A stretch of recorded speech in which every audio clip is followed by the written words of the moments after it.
Mike's Daily Podcast. Episode 1727. I'm your host, Mike Matthews, broadcasting from Café Anyway, located somewhere in Podcastro Valleymont, the last place on Earth. I am so freaking sore because of the wonders of the Hayward. What the hell is it? I have that note there somewhere. It's there somewhere from the Alameda. Mike's Daily Podcast. It's over. I'll get there right here. Okay. It's Alameda County Code Enforcement. Mike's Daily Podcast. Community Development Agency. Thank you, Community Development Agency, for making my life hell. I am now doing things, and I am not going to tell you that it was easy. Getting all that wood that I chopped down from the tree that I cut down, and it seems to me that I cut it down back in April.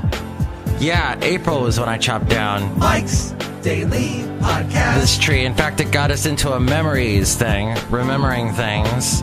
My lovely lady friend and I, that Mike's we met back Daily in April, so Podcast. It was sort of a nostalgic walk. I'm all about nostalgia in some ways.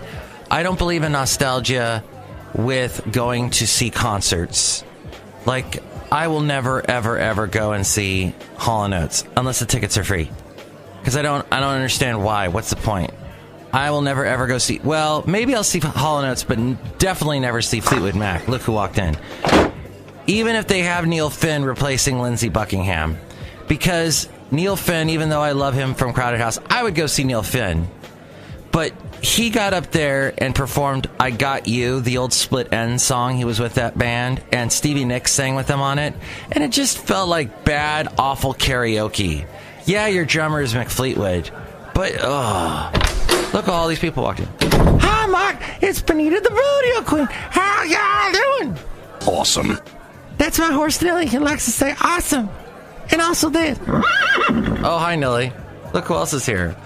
Hello, Mike. This is the Disgruntled Fiddle Player. Tell you what. What? I got a gong.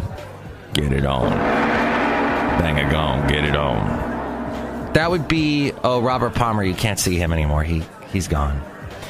But you could go... And you can't see T-Rex either. He's gone too. But yeah, that would be something. Power Station, if they ever got back together. And here's today's podcast picture. You could kind of have Power Station if you had a different lead singer. I don't know, get Terrence Trent D'Arby, who's going by a new name. He's been having he changed his name back like 20 years ago. Like Samid Basil, Samid Mahatn. Basil he's doing pretty good. I know, I give you an update every day about Basil. He was a little bit sore after all of his running the previous day. But, yeah, we had a good walk. I will tell you, though, I do think that Alameda County is ridiculous for this code enforcement thing. They sent me this letter. And I ended up calling the guy. I called up the inspector. Let me just tell you, if you call 510-670-5400, you get through pretty fast. And I was able to talk to the inspector. And he said, yeah, well, we can't see your house from the road. And I'm thinking, well, maybe that's because I don't want to have people look at my house and go, ooh, I'm going to rob it. Or, ooh, look, what's Mike doing looking through his window? Maybe I kind of want those trees. Maybe that's what I'm using the trees for, is a little bit of obscurity. I go, do you want me to chop down the trees? And he goes, no, just remove the overgrown weeds and the overgrown vegetation. Well, what's overgrown? How do you decide? Well, just trim it back. So I would not have known that unless I called this guy. That's how stupid this system is. The Planning Department Code Enforcement Division, I don't get. It's some Gestapo bullcrap. Chris Bizarre is the guy's name that runs it. Or is that a woman? And then Albert Lopez is the planning director. This makes what does this... I've lived here 9 years and never got a letter about this. Never. Alameda County Community Development Agency. I don't like it because I don't like HOAs. And this means that the whole frickin' county is an HOA. Now, that being said, when I lived in Alabama, a different Alabama, there was some stuff. There were some houses that had some ridiculous. There's no rules. There, it's all just unless you do live in an HOA. But they have those. They have those everywhere. But gosh, I remember one time I was walking down the street. I like to walk, and I'll walk along these country roads.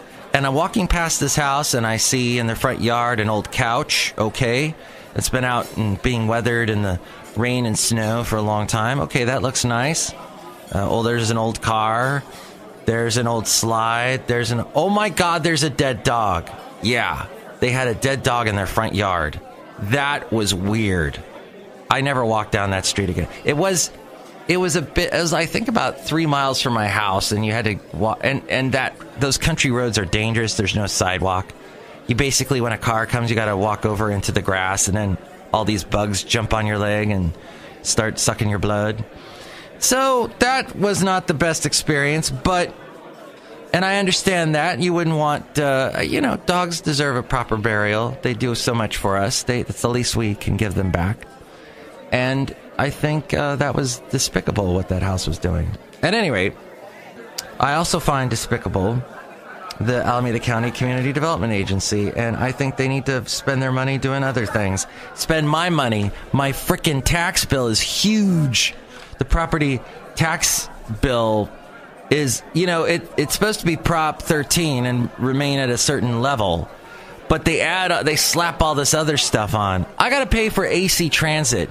I hate AC Transit. They have these huge buses that go by my house every day, and it's so loud, so annoying. It's huge, and I don't like it. So why should I give them money? They suck. But and then I was able to, when I talked to this inspector guy, I go, hey, by the way, you spend all this time bugging me about this stuff.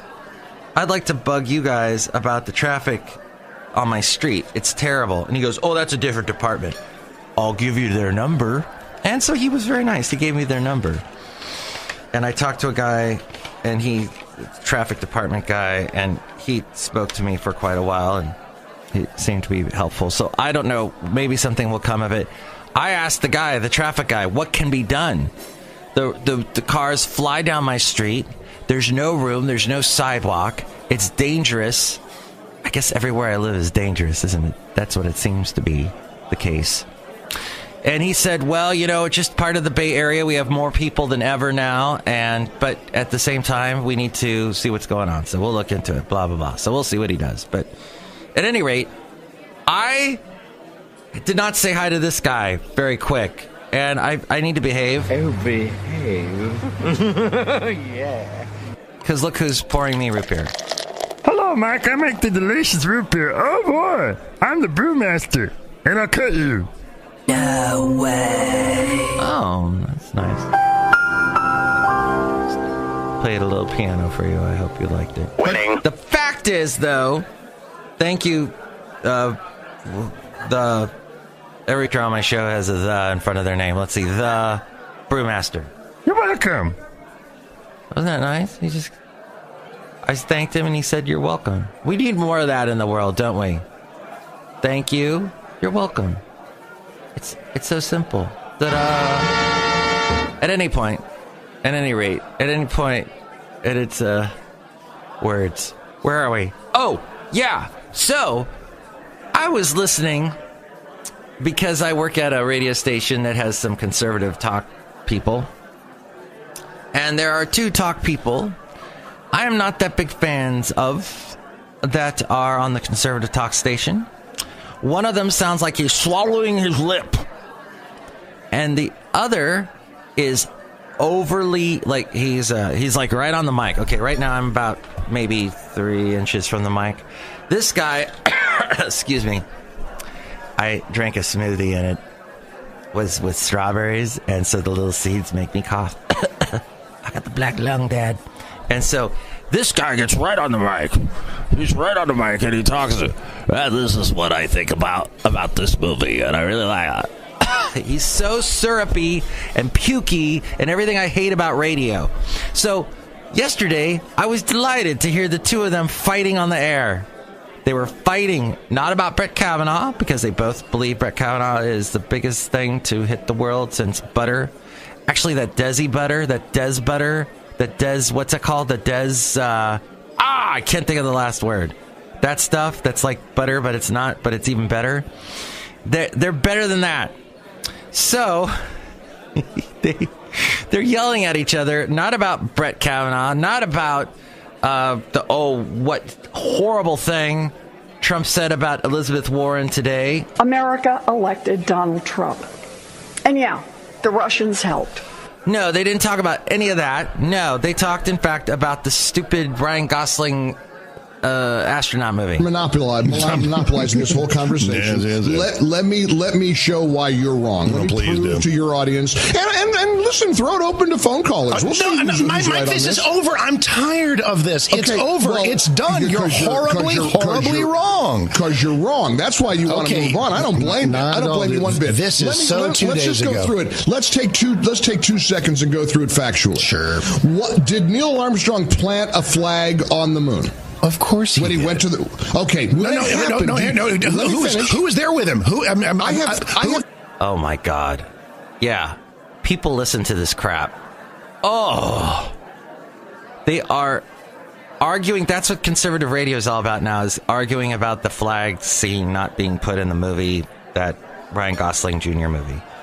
Yeah, and they're just puking away, the two of them. One swallowing his lip, the other is like, yes, okay. Just the slithery, syrupy. At any rate, at any point, I had Google's what? Trump ripping. So a year ago was the whole Trump thing, doing the thing with the NFL thing, and getting all mad at them for the knee thing, that thing. And also, I had awful foot issues a year ago. Isn't it amazing? And then 2 years ago, we had something to do with... 3 years ago, we had nothing there for... Yeah, it just seems like nothing happened 4 years ago. And that's good to know. Thank you, Facebook, for reminding me. Gosh, Facebook memories. I go on Facebook so little now. I was talking to someone who's on Instagram constantly, and I asked her, how many followers do you have? She says, I have 500 followers. Okay. Most people I know have maybe 100, maybe, or so, But I go, do you know all 500 of those people? Oh, yeah. If I approved people I didn't know, I'd have way more. And I thought, nobody knows 500 people. Well, maybe she does, but 500 people, that's how do you... I mean, you can... Here's the thing, is people, I think, tend to do that more with women. Because guys, they're like, oh, woman, I'm going to friend her. Ooh, I'm going to see if she puts any pictures up of her. Oh, wow. Mm-hmm. Hachi-machi, da-da-da-da. So that goes on, and that happens with women. Hachi-machi. And, if a woman puts a lot of selfies up, they're going to be, see what she's posting today. Mm-hmm. Oh. And that kind of scary creepiness. Oh, speaking of creepy, so Louis C.K. has been doing the rounds now at comedy places. He's doing these drop-ins and stuff and trying to make a comeback. And I think was the 5 women said he was misconducting himself sexually in front of them. Various stories that I've heard. And if you listen to the latest episode, as we go outside of Café Anyway, where we bring Mike's Daily Podcast, somewhere Podcaster Valley, of The Daily from the New York Times, Michael Barbaro talks to not Louis C.K., but the club owner of the Comedy Cellar in New York, and talks to him about, hey, why do you let Louis C.K. drop in on your club? I mean, aren't you kind of promoting all the women, the sexual abuse against women and that kind of thing? You're condoning this behavior of Louis C.K. And the guy said, look, the way my comedy cellar, my comedy club has always worked is I let people perform. And, you know, it's sort of, I've given the audience basically, you come to see the comedian you maybe saw online or whatever we posted a flyer for. But if someone drops in, that's going to happen. That just happens. And if you don't like it, you can leave and we'll pay you back. We'll refund your evening. So, no questions asked. And he said that's their policy. So Michael Barbaro, though, kept coming back at him. This is the problem with this podcast, actually, why maybe you don't want to listen to it, because it's circular. Because Michael Barbaro continuously comes back and asks the guy, well, aren't you condoning Michael Barbaro's not hearing the Comedy Cellar guy. Basically trying to convince the Comedy Cellar guy, maybe you shouldn't have Louis C.K. stop by. Like, what if Bill Cosby gets out? And then the guy's like, well, I wouldn't have Bill Cosby. Why not? Well, just because personally. And then the guy brought up an interesting point about Bill Clinton, about how we allow Bill Clinton to speak at all these places, despite allegations against him. And, you know, where's this line is fuzzy. I worry about the whole, the line is fuzzy.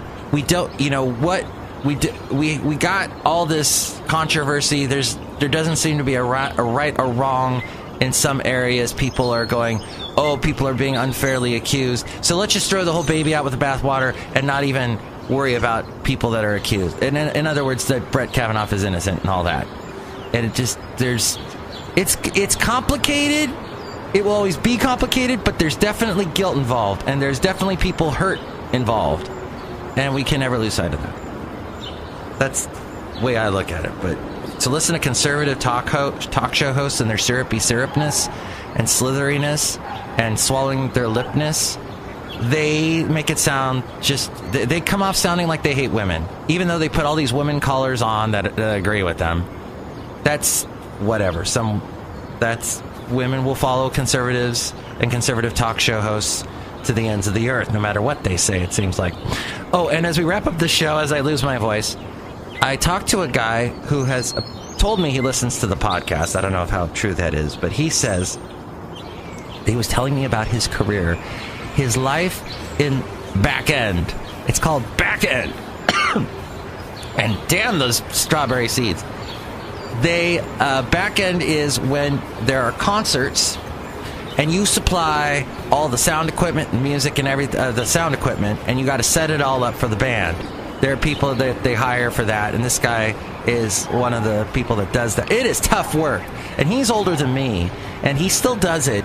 And I was listening to maybe I'll talk more about it on the next show, but oh my gosh, one of the things he talks about is wheels to the sky, that phrase, and that is, you know, all those big, you see them when they're loading a stage. I don't know if you've ever gotten to a concert early, and they're loading the stage up, and they wheel these things out, these big boxes. Well, some of them have wheels on the top, and when they're loading these huge semis back, I mean, they're like 3 or 4 semis for a concert, full of this stuff, and they got to load it all out and all these cables. So when they're stacking them on top of each other, some of them they have to shoot the wheels to the sky so that it's a particular thing, and it makes only sense to them. What a hard job. God. I have no interest in that. In radio, the equipment's already set up. It's already there, unless you do a remote. But like here at Café Anyway outside, everything's already set up, so I love it. Setting it up can be fun, but to do it every time, every day, he's creating a studio, basically, for the concert. Next show, we're going to have the wonderful Madame Rootabega, Valentino, Bison Bentley. Thank you for listening to the show and to hear me gripe and to hear me walk down memory lane and stuff. And hug your neighbor. Hug them. Oops, and the podcast picture is from Bay Farm Island the other night. I think this is Monday night, and it was a beautiful sunset as the Indian summer continues, and I was looking out over towards San Francisco. You can see that sunset, that beautiful picture now at Mike'sDailyPodcast.com. Take it away, Ariel. Mike's Daily Podcast is written and produced and performed by Mike Matthews. His podcast is super easy to find. Download or listen to his show and read his blog at Mike'sDailyPodcast.com. Email Mike now at mikesdailypodcast@gmail.com. See you tomorrow. Bye.